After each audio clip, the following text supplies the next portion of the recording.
بسم اللہ الرحمن الرحیم۔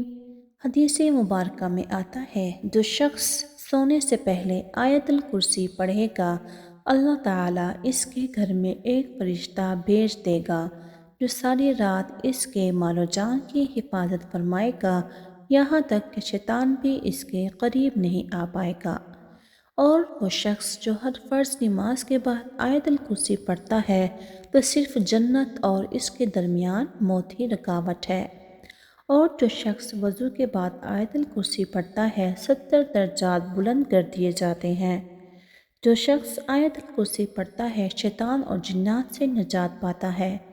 حضرت ابو ہریرہ رضی اللہ تعالی عنہ کو شیطان کسی اور شکل میں آ کر تنگ کرتا تھا، تو آپ رضی اللہ تعالی عنہ نے آیت الکرسی پڑھی تو آپ صلی اللہ علیہ وسلم نے فرمایا، شیطان اب راستہ چھوڑ دے گا۔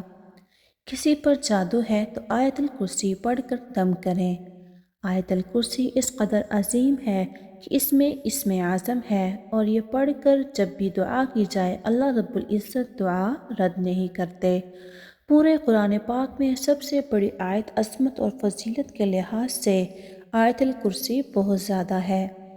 آپ صلی اللہ علیہ وسلم نے حضرت علی رضی اللہ تعالی عنہ کو فرمایا، کیا میں تمہیں ایک ایسا عمل نہ بتاؤں کہ ادھر تمہیں موت آئے اور ادھر تم جنت میں چلے جاؤ؟ حضرت علی رضی اللہ تعالی عنہ نے پوچھا کہ وہ کون سا عمل ہے؟ آپ صلی اللہ علیہ وسلم نے فرمایا، آیت الکرسی پڑھا کرو۔ آیت الکرسی موت کے علاوہ ہر حادثے سے فرشتے حفاظت کرتے ہیں۔ آیت الکرسی ایک دفعہ پڑھنے سے گھر کی حفاظت ہوتی ہے، 2 دفعہ پڑھنے سے دائیں بائیں والوں کی حفاظت ہوتی ہے، 3 دفعہ پڑھنے سے 40 گھروں کی حفاظت ہوتی ہے۔ آپ سب بھی آج ہی سے آیت الکرسی پڑھنے کا معمول ضرور بنائیے۔